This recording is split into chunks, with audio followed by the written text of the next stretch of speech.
The dramatic climax unfolded as the truth shattered the veil of prejudice.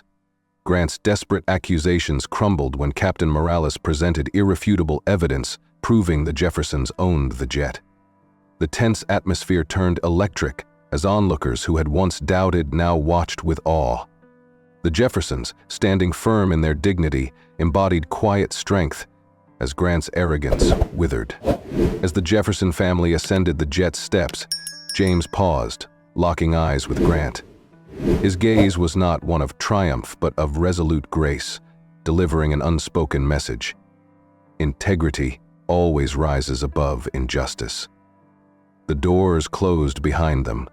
The jet's engines roared to life, and they soared into the sky, taking their rightful place above the storm of ignorance below. Thank you for joining this powerful journey. If this story moved you, please like, comment, and share it with others. Don't forget to subscribe for more stories that inspire and challenge perspectives.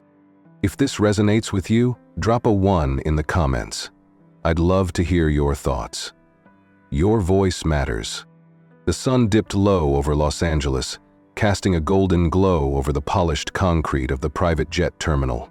Sleek aircrafts lined the tarmac, their metallic surfaces reflecting the afternoon light like silver blades. It was a place where wealth whispered rather than shouted, a haven of soft leather seats, hushed conversations, and first-name basis service. For the elite, this was merely another gateway to the world. For the Jefferson family, it was something more. James Jefferson stepped through the glass doors first, his stride measured and purposeful. At 6 feet tall, with broad shoulders and a calm, collected demeanor, he moved with the quiet confidence of a man who had earned every inch of his success. His wife, Lauren, followed closely behind, her elegance effortless in a tailored white dress and delicate gold jewelry. She held the hand of their youngest, Mia, a 10-year-old with curious brown eyes and a hopeful smile. Tyler, their 15-year-old son, brought up the rear, his gaze shifting between the planes outside and the people inside. His expression was guarded, a habit born of too many experiences where appearances mattered more than words. For this family, every step felt like a quiet triumph and a potential challenge. James Jefferson was a man who believed in building, not just in the literal sense through his renewable energy company, but also through his actions and words. He had grown up in modest surroundings, his drive fueled by the desire to make the world a cleaner, better place. He had succeeded not just financially, but in forging a reputation as a man of integrity. His calm exterior often masked the silent calculations of a strategist, a man who had learned to navigate both boardrooms and backhanded biases. Lauren Jefferson was the family's heart and voice, a philanthropist known for her work with disadvantaged communities. Her strength was a quiet force, the kind that nurtured but also held firm. She had a gift for seeing the best in people, even when they struggled to see it in themselves. Her presence was grounding, a steady hand in the turbulence of life's challenges. Tyler, at 15, was old enough to understand the complexities of the world but young enough to still believe in change. His experiences with prejudice had sharpened his perception, but not his hope. He carried a sketchbook everywhere, using art to process his thoughts. His sister Mia was a bright spirit, innocent yet deeply perceptive. She noticed the small things, the way eyes lingered on them a second too long, the murmurs that dropped into silence as they walked by. She felt the sting of those moments, even if she couldn't fully understand them yet. As the family approached the reception desk, the familiar hum of jet engines mixed with soft classical music. The air inside was cool, a contrast to the sun-soaked tarmac outside. Tyler tugged at Lauren's sleeve, his voice barely more than a whisper. "Mom, do you think we'll finally be treated with respect here?" The question hung in the air, too heavy for its size. Lauren's chest tightened, her pulse a slow thud of unease. She wanted to answer with unwavering confidence, to tell her son that the world had no choice but to recognize their worth. Instead, she squeezed his hand, the warmth of her touch an unspoken promise. "Let's just focus on our trip," she said gently, brushing a stray curl from his forehead. "We belong here as much as anyone else." James leaned in, catching the exchange. His expression softened, but his jaw remained tight, a subtle sign of the patience he had perfected over the years. He knew this wasn't just a family outing. It was a lesson for his children and how to navigate spaces where they might not always be welcomed. He also knew how important it was to shield them. Not from reality, but from the weight of it. The truth would always be there, but today, he wanted them to taste the joy of their accomplishment. Still, beneath the surface, a current of unease rippled through the family, unseen, but undeniably felt. Thomas Grant stood at the edge of the terminal's glass wall, his sharp blue eyes surveying the runway as if every jet out there were a pawn on his chessboard. As the CEO of Horizon Air, a rising star in the luxury travel industry, he prided himself on knowing every detail of his domain. His tailored suit, the cut so precise it seemed to sharpen his silhouette, signaled both wealth and authority. He was a man who believed he could read people at a glance, and what he saw approaching the Gulfstream G700 didn't fit. His gaze narrowed as the Jefferson family made their way toward the plane. The father's confident stride, the mother's poised grace, and the children's quiet curiosity.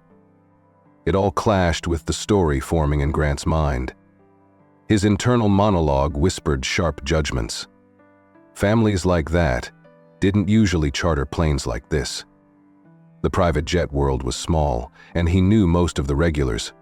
He didn't recognize them, and to him that was a problem. His instincts, twisted by bias, told him something was off. He didn't consider for a moment that his instincts might be wrong. Grant strode forward, his polished shoes tapping a steady rhythm on the floor. His expression was one of practiced friendliness, but his eyes held the chill of a winter storm. He intercepted the Jeffersons just before they reached the plane, positioning himself as a wall between them and the jet. "Excuse me," he began, his voice smooth but edged with authority. "I believe there's been a misunderstanding. This jet is scheduled for a very important client." James Jefferson's brow furrowed, but he kept his tone polite. "Yes, that's us. We're here to inspect the plane before our trip." Grant's smile tightened. He had dealt with situations like this before: mistaken identities, overambitious assistants, and the occasional con artist. "I see. Perhaps there's an error in the booking system. This aircraft is reserved for a high-profile client under my company's special charter service." Lauren's hand tightened around Mia's, the subtle shift in her posture revealing her growing discomfort. Tyler, on the other hand, stepped slightly forward, his teenage instincts sensing a threat. His expression hardened, and he opened his mouth to speak, but James gently placed a hand on his shoulder, keeping him grounded. "There's no mistake," James said firmly. "This is our jet. We're not here for a tour or a booking inquiry. We own this plane." Grant's expression shifted, a flicker of disbelief flashing behind his well-practiced facade. His body language turned dismissive, one hand resting on his hip, the other waving off their claim. "Sir, I'm going to have to ask you to step back. If you're looking for a commercial flight or a ride-share jet, I'd be happy to direct you to the appropriate terminal." Mia's eyes widened, her small frame pressing closer to her mother. The air around them seemed to thicken, each word from Grant stripping away another layer of their dignity. Tyler's fists clenched at his sides, his knuckles white. Lauren's expression remained steady, but beneath her calm, a storm brewed. James stood his ground, his voice steady but edged with a calm that felt dangerous. "Mr. Grant, I suggest you verify your information before making assumptions. We're not here by mistake." Grant didn't respond immediately. His silence spoke volumes, a quiet insult wrapped in disbelief. The terminal, so full of light and luxury, seemed to draw shadows around them. The Jeffersons remained still, a solid line against the gale of Grant's prejudice. They had done nothing wrong, yet the burden of proof seemed to rest solely on their shoulders. Grant's expression hardened as he pulled out his phone and spoke quietly into it. Within moments, 2 uniformed security guards appeared at the edge of the terminal, their strides purposeful and eyes locked on the Jefferson family. The bustling hum of the terminal seemed to drop a few decibels as passengers and staff turned to watch the unfolding scene. Lauren instinctively stepped forward, her voice calm yet firm. "Mr. Grant, this really isn't necessary. If you'd take a moment to verify our information, I'm sure this misunderstanding could be resolved quickly." Grant's face remained impassive, his voice cold. "I've seen this kind of thing before. People pretending to be someone they're not to sneak into places they don't belong. It's best if you and your family wait in the lounge until this matter is sorted out." The words hung in the air, each syllable a weight pressing down on them. James drew a slow, controlled breath. His every instinct screamed to push back, to demand the respect they deserved. But he knew all too well the cost of losing composure in a situation like this. His life had been a balance between standing up against prejudice and carefully managing how the world perceived his anger. "Dad, this isn't right." Tyler's voice trembled, a blend of anger and fear. His teenage bravado wavered, his knuckles white as he gripped the strap of his backpack. He looked up at his father, searching for a sign, an answer to the question no child should have to ask. Why do they think we don't belong? Mia's small hand slipped into Lauren's, her wide eyes glassy with unspoken questions. She didn't fully understand the situation, but she could feel the tension, taste the bitterness in the air. Lauren squeezed her daughter's hand, a lifeline tethering them to calm. James turned back to Grant, his voice measured. "We are not leaving this plane. If there is an issue, you are welcome to verify with our pilot and crew. We have every right to be here." The guards exchanged uncertain glances, their confidence waning as the Jeffersons held their ground.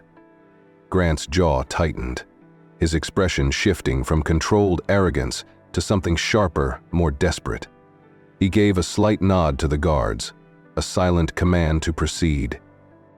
The Jeffersons stood rooted in place, a portrait of resolve against the mounting storm.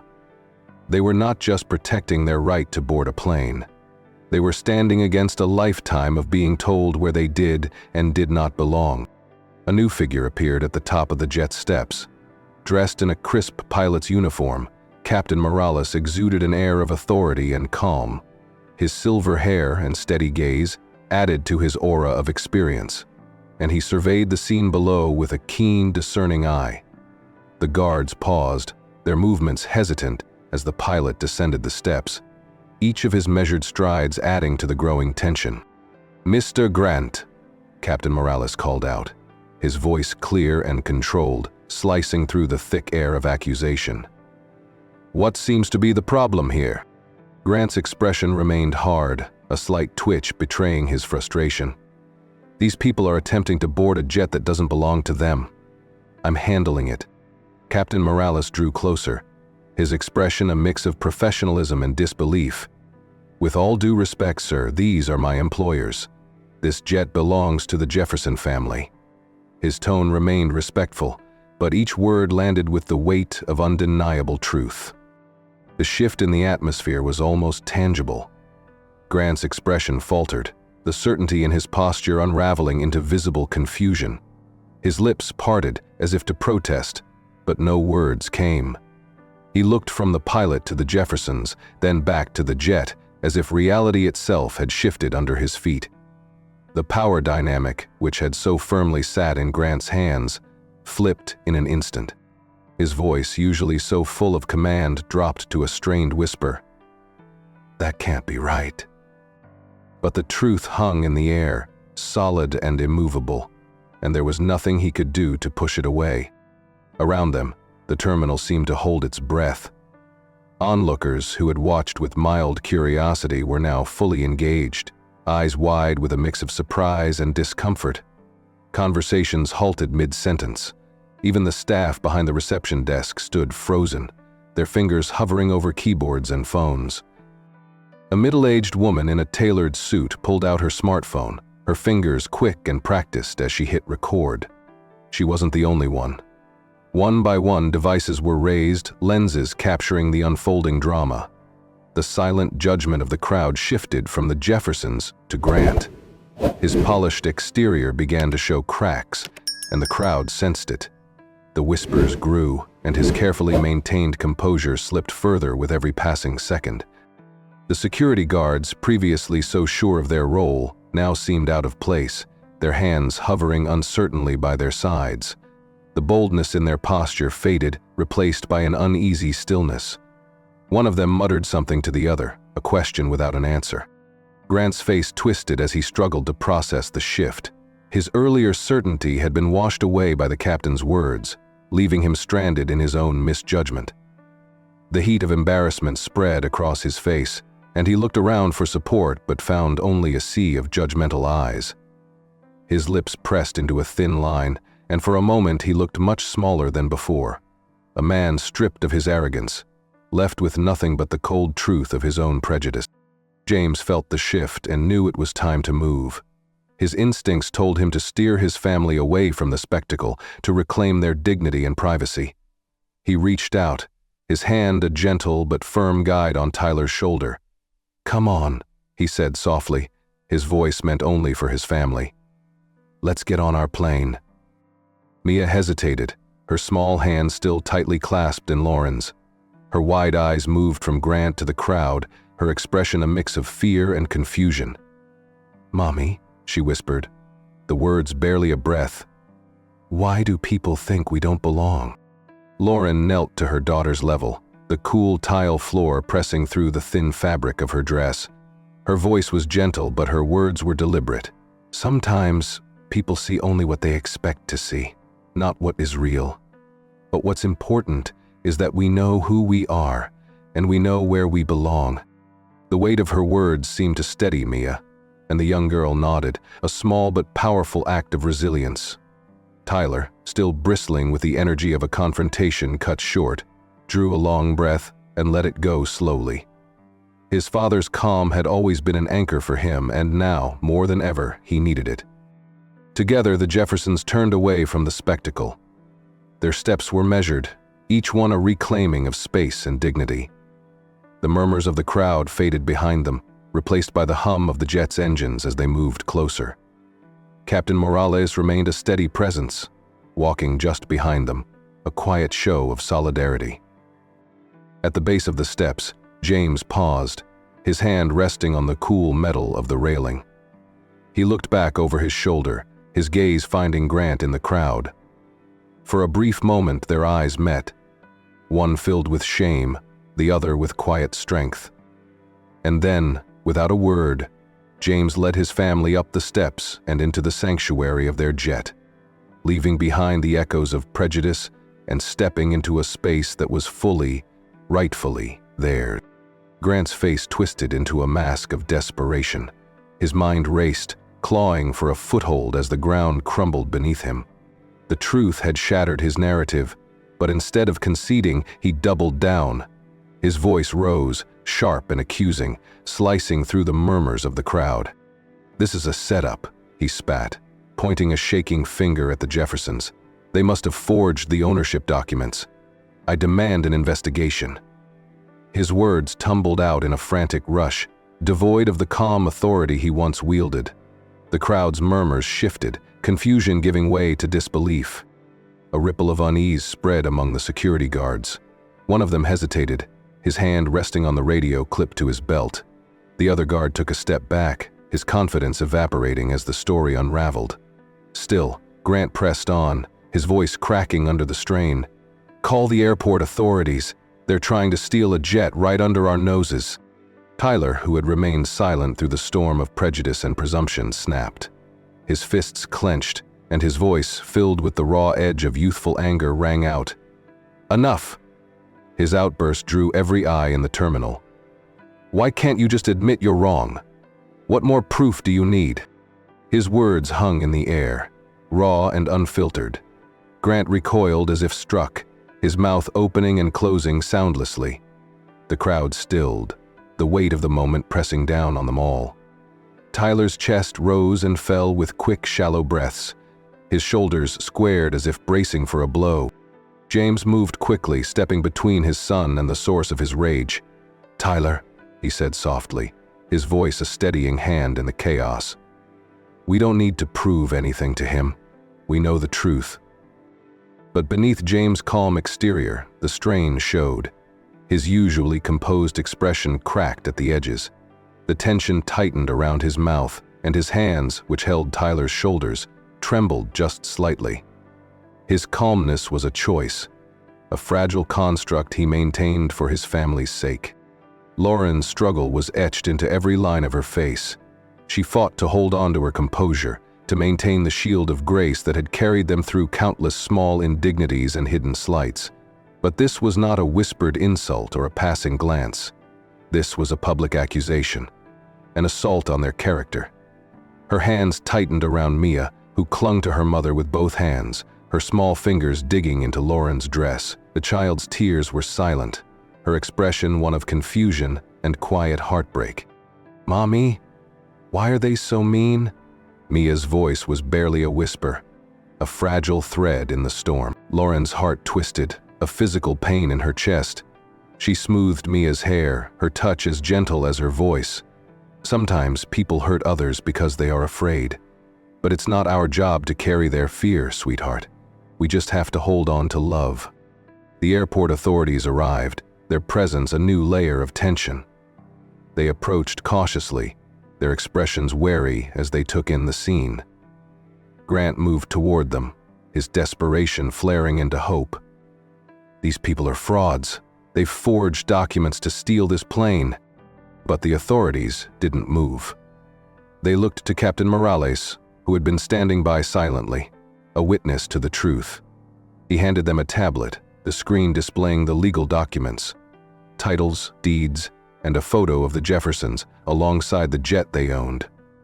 The truth was undeniable, and the weight of it crushed Grant's remaining defenses. Silence stretched, a vast and echoing void. Grant's breath came in short, ragged gasps, his shoulders sagging under the weight of his own words. He had reached the end of his story, and the ending was nothing like he had imagined. The airport security team moved in with practiced caution, their radios crackling with quiet static. They approached in a tight formation, eyes scanning the scene and gauging the dynamics at play. Their dark uniforms and clipped movements added a sense of authority, but their faces held a blend of skepticism and professionalism. The lead officer, a woman with sharp features and a calm demeanor, stepped forward, positioning herself between Grant and the Jeffersons.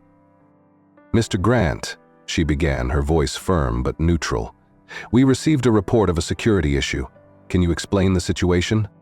Grant, sensing a sliver of an opening, straightened his posture. His voice found a note of authority, though it was brittle and strained. "These people are attempting to board a private jet under false pretenses. I believe they've forged documents. They need to be detained until we can verify their identity." The officer's expression remained impassive. She turned to the Jeffersons, her gaze assessing but not accusatory. "Sir, ma'am, do you have documentation for the aircraft?" Before James could respond, Captain Morales stepped forward. His uniform bore the quiet authority of years in the air, his pilot's badge catching the light. He held a sleek tablet in his hands, the screen displaying crisp, official documents. "With all due respect, officer," Morales said, "the Jeffersons are the rightful owners of this Gulfstream G700. I have the title, registration, and ownership documents here." He tapped the screen, enlarging the legal forms with their watermarked seals and detailed serial numbers. He turned the tablet toward the officer, the evidence irrefutable. Grant's confidence wavered, the shift as visible as a shadow passing over his face. His expression contorted, the practiced smile giving way to an unsettled grimace. His hands, once steady at his sides, fidgeted with his phone, fingers moving in nervous, erratic patterns. The crowd, still lingering at a respectful distance, sensed the shift. The unspoken power that Grant wielded had begun to unravel, thread by fragile thread. The lead officer reviewed the documents, her expression a study in professionalism. She nodded slowly, a silent confirmation that the balance of truth had tipped. She turned back to Grant, her voice even but with an edge of finality. "Mr. Grant, it appears there is no security issue here. The Jeffersons are fully within their rights to board their aircraft. I suggest we allow them to proceed." The unspoken message was clear. The power had shifted, and with it the room's energy. The onlookers, once wary, now exchanged knowing glances. Some raised their phones again, capturing the subtle but profound moment where truth overpowered prejudice. Grant stood isolated, a figure of arrogance crumbling beneath the weight of his own assumptions. Unbeknownst to the Jeffersons, a TMZ reporter had been lingering at the terminal for an entirely different story. When the confrontation began, her instincts took over, and she started live streaming. The camera angle was skewed, capturing only snippets of the exchange. Grant's stern face, the security guards, and the Jeffersons' backs as they stood their ground. The reporter's voiceover painted a slanted narrative. "Breaking news," she announced breathlessly. A potentially dangerous situation unfolding at the Los Angeles private jet terminal. Security is confronting a family allegedly attempting to board a private jet they don't own. Stay tuned for more details. The livestream pinged with reactions as thousands tuned in. Without full context, the initial impression was damaging. Comments rolled in rapidly. "Who do they think they are? Must be scammers," and "Security needs to do their job." Others, however, hesitated, questioning the rush to judgment. "We don't know the whole story. Why is only part of this being shown?" As the minutes ticked by, short clips from the live stream began circulating on social media, resend with captions that distorted the truth further. News outlets picked up the story, their headlines carefully towing the line of sensationalism. Jetgate, family accused of trespassing on private jet. And high drama at LA airport, authorities investigate jet ownership dispute. The narrative spun out of control. Memes appeared within hours, and the hashtags Jetgate and Know Your Place began trending. Many condemned the Jeffersons without a second thought. But there was also a growing contingent that demanded clarity, asking for the full story. Friends of the family reached out in confusion and concern, texts and calls pouring into their phones. Lauren's phone vibrated with a message from a close friend. "Is this real? What's happening? Call me." She stared at the screen, a fresh wave of hurt washing over her. She felt the walls closing in, the weight of public scrutiny pressing down. James, too, read the stream of messages from colleagues and business associates, each inquiry laced with a polite veneer of concern, masking an undertone of doubt. The public court of opinion was in session, and the Jeffersons were on trial. All it took was a few minutes of manipulated footage, a few skewed angles, and a voiceover dripping with speculation to shift the tide of perception against them. Their story, hijacked and twisted, became the latest social media spectacle, a reminder of how quickly truth could be buried beneath a mountain of misinformation. Inside the jet, the hum of the engines provided a fragile barrier against the storm raging outside. The Jeffersons sat in the plush leather seats of their Gulfstream G700, but the sense of luxury did nothing to calm the turmoil inside.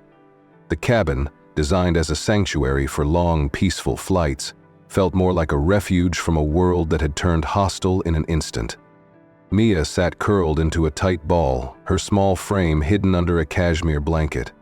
Only the tips of her pink sneakers peeked out, a stark reminder of her tender age amid such an adult nightmare. Her soft whimpers filled the gaps in the strained silence, each sound a pinprick to her mother's already frayed nerves. Lauren moved to her daughter's side, gently lifting the blanket. Mia's wide, tear-gilled eyes met hers, and Lauren's chest tightened. "It's okay, sweetheart," she whispered, brushing a curl from Mia's forehead. "We're safe here. But why do people hate us?" Mia's voice was barely a whisper, a question too heavy for her 10-year-old heart. Lauren had no answer, at least not one that could ease the pain. She gathered Mia into her arms, rocking her gently, as if the motion could soothe both of their shattered spirits. Meanwhile, Tyler sat rigidly by the window, his back to the rest of the family. His phone lay on the table, screen alight with a relentless barrage of notifications. Each buzz, each ping, was a reminder of how quickly the world outside had turned against them. His friends had started texting too, some offering support, others asking blunt, painful questions. Is it true? "What did your dad do?" He couldn't bring himself to reply. James sat across from his son, his own phone dark and silent. He had turned it off, unwilling to let the digital venom seep further into their lives. His hands, normally so steady, trembled as he rubbed them together. The muscles in his jaw tightened and released in a rhythm of controlled restraint. He was a man who had built his life on reason and resilience, yet nothing in his world of clean energy and calculated risks had prepared him for this. Lauren glanced at him, her own phone buzzing incessantly in her purse. The weight of it was oppressive, as if every vibration pushed her further into a dark space. The notifications were a chorus of judgment, colleagues, donors, and strangers, all demanding explanations, all doubting. She felt their family's legacy, the work they had poured their hearts into, teetering on the edge of ruin. Everything they had built seemed fragile, vulnerable to the same whispers that had followed them through life, only now amplified by millions of voices online. "I don't know how we come back from this," Lauren murmured, her voice breaking the silence. It wasn't just a statement. It was a confession. The unshakable woman who had built schools, led charities, and given hope to countless others felt lost, untethered in a world that had judged them guilty without trial. James reached across, his hand finding hers. His touch was warm, grounding, but his eyes reflected the same fear. "We'll find a way," he said, though his voice lacked its usual certainty. He glanced at Tyler, whose silhouette against the window was sharp with unresolved anger, and at Mia, now quiet in her mother's arms. He had to find a way, not just for himself, but for them. The jet remained still, a haven amidst the chaos, but every breath they took was tinged with the bitter truth. No matter how high they soared, the world below could still find a way to pull them down. Captain Morales sat in the cockpit of the Gulfstream G700, his expression a blend of quiet determination and concern. He had witnessed the confrontation unfold, every word and gesture seared into his memory. Unlike the snippets circulating online, he had the full story, the unfiltered truth. With a steady hand, he scrolled through his phone, replaying the recording he had made when the situation first began to spiral. The audio was crystal clear. Grant's voice came through, sharp and laced with condescension. "You people need to understand this isn't a playground. If you can't afford a ticket, you don't belong here." The recording captured everything, from James's calm but firm responses to Tyler's brave stand, and finally, to Grant's unraveling as Captain Morales revealed the Jeffersons as the rightful owners of the jet. He knew this was more than just evidence. It was a lifeline. Taking a breath, he attached the recording to an email, crafting a clear, professional statement explaining the truth. He sent it not just to the airport authorities, but also to a few key journalists he trusted, ones who valued facts over sensationalism. Within minutes, the audio surfaced online. Unlike the TMZ clips, this recording was complete, providing the full context that had been stripped away. It didn't take long for it to catch fire. Social media, which had been a storm of accusations and hatred, began to shift. Influencers and public figures picked up the story, many of whom had initially condemned the Jeffersons. They began to share the recording, appending apologies and corrections to their "We got it wrong." Here's the full story. The Jeffersons deserve our support. News outlets that had initially run with the trespassing angle started to backtrack. New headlines emerged, reflecting the real story. Airline CEO's prejudice exposed in shocking audio, and truth revealed. Jefferson family vindicated. The online tide turned. The hashtags evolved from Jetgate to Truth Prevails and Stand with the Jeffersons. The vitriol that had flooded the Jeffersons' phones was replaced by messages of support, solidarity, and regret. Friends and colleagues reached out with renewed fervor, their earlier doubts replaced by sincere apologies. Even strangers wrote heartfelt messages, acknowledging their own biases and thanking the Jeffersons for standing strong. One message stood out to Lauren. an email from a young girl who had seen the video. "I'm mixed race, and I've felt like I don't belong so many times. Seeing you all hold your ground gives me hope." Back on the jet, the family began to sense the shift. Tyler's phone, which had been a source of pain, now buzzed with messages of love and validation. Mia, still wrapped in her blanket, asked, "Are the mean people gone?" Lauren nodded, a genuine smile breaking through the cloud of fear. James sat quietly, listening to the recording play through his own phone. The sound of his own voice, calm and unyielding, felt like a balm. He exchanged a glance with Captain Morales, who had stepped back into the cabin. The captain nodded once, a small gesture, but filled with meaning. The truth had spoken, and it was louder than the lies. Inside the jet, the quiet hum of the engines was the only sound. The luxurious interior, with its cream-colored leather seats and soft ambient lighting, felt cold and unwelcoming. The Jeffersons sat in a fragmented circle, each of them absorbed in their own storm of emotions. Safety surrounded them, but peace remained elusive. Tyler sat by the window, his reflection a shadow against the blue of the sky. His hands were balled into fists, nails digging into his palms. He had been quiet since the confrontation, his silence as sharp as broken glass. Finally, he exploded, his voice filling the cabin. "Why do we always have to be the ones who stay calm? Why can't we just yell back for once?" His words hung in the air, a raw echo of the anger he couldn't quite contain. James turned to him, his face a mask of exhaustion. "I know, son. It's not fair. It's never been fair." His voice was steady, but beneath it lay a tremor of vulnerability. "But if we lose our heads, we give them exactly what they want." Tyler's face twisted, caught between rebellion and the weight of his father's truth. "But it doesn't change anything. They still see us the way they want to."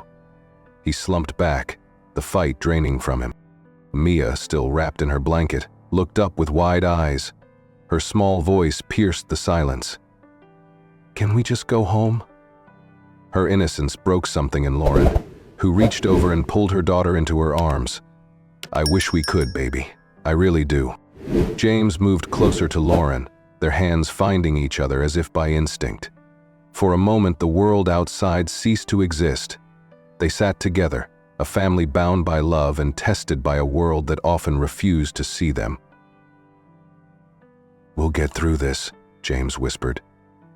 "We always do." Lauren leaned into him, the strength she had been holding up finally folding into his embrace. "I don't want this to define us," she said.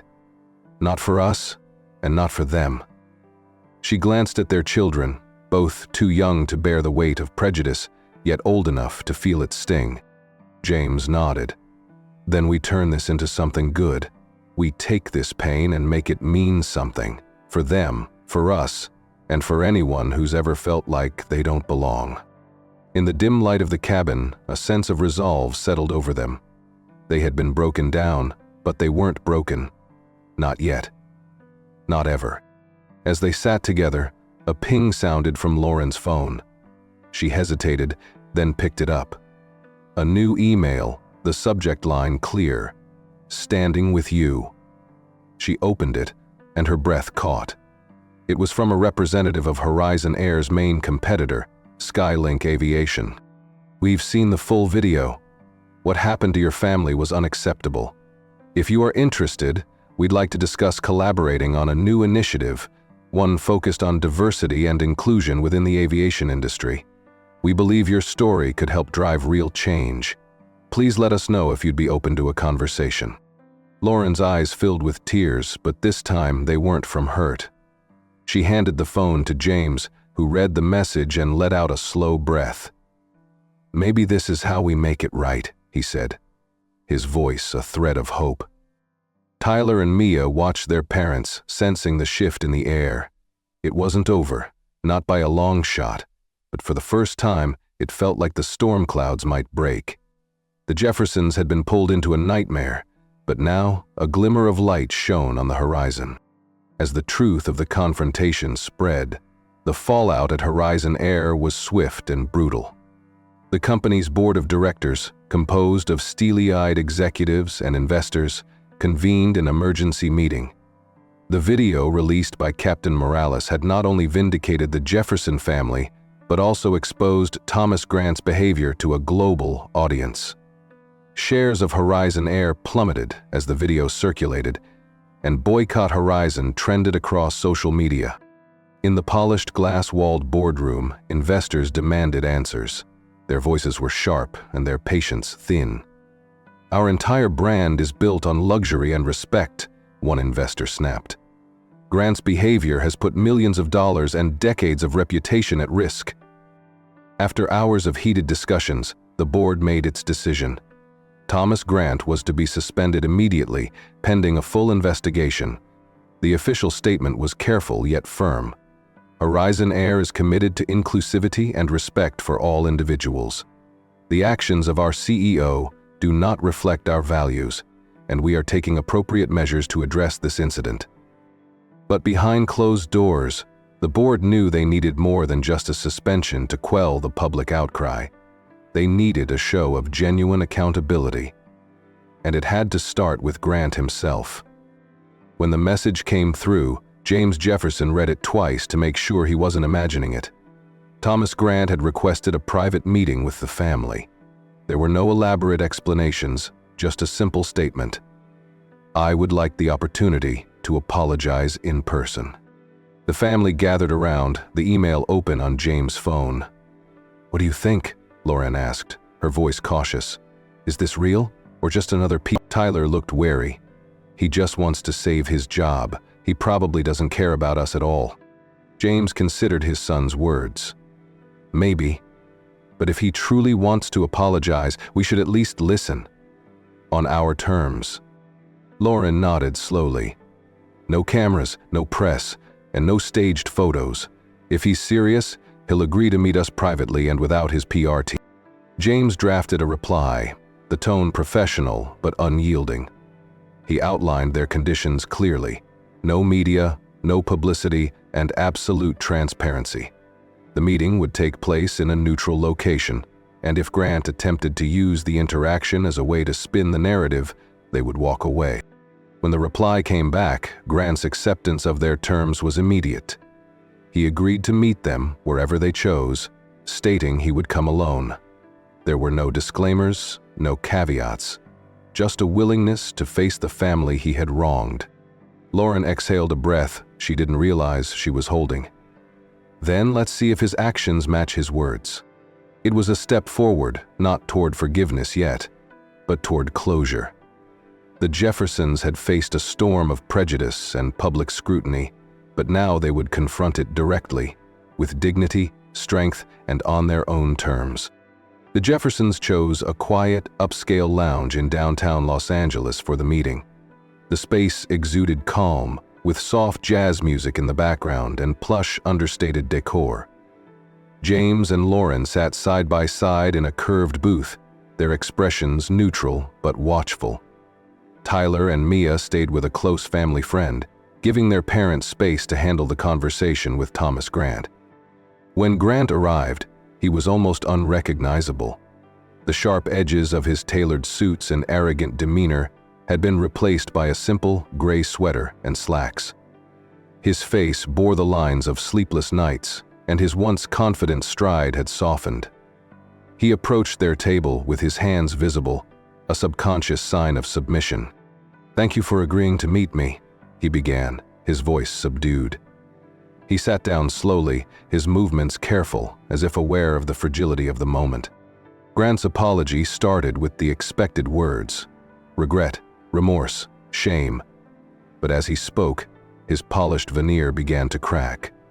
"I was raised in a family where status was everything," he admitted. "My grandfather lost everything during a business deal gone wrong, and ever since, I've lived with this fear that people are always trying to take something from me. I guess that fear twisted into something ugly." James and Lauren listened, their faces revealing nothing. They had heard justifications before, but this was different. Grant's voice held no trace of the arrogance they had seen at the airport. Instead, There was a raw honesty that neither of them had expected. "I can't undo what I said," he continued, his eyes fixed on the table. "But I want to make it right. Not just with you, but with everyone I've hurt with my actions. I've started diversity training within my company, and I've reached out to organizations that focus on racial equity. I'm not asking for forgiveness. I'm asking for a chance to show you I can be better." Lauren finally spoke, her tone measured but firm. "Words are a start, Mr. Grant, but actions are what matter. If you truly want redemption, it's not us you need to convince. It's yourself. You need to live this change every day, not just when the cameras are off." Grant nodded, his expression a blend of relief and sadness. "I understand. Thank you for giving me the opportunity to say this. I promise I won't waste it." When the meeting ended, there were no handshakes or staged photos, just a quiet, shared understanding that the real work had only just begun. The Jeffersons stood, maintaining their dignity, and walked away, knowing they had held their ground, not with anger, but with unwavering strength. Thomas Grant's transformation began not with grand gestures or press releases, but in the quiet corners of a local community center. He started volunteering twice a week, working with an after-school program for underprivileged kids.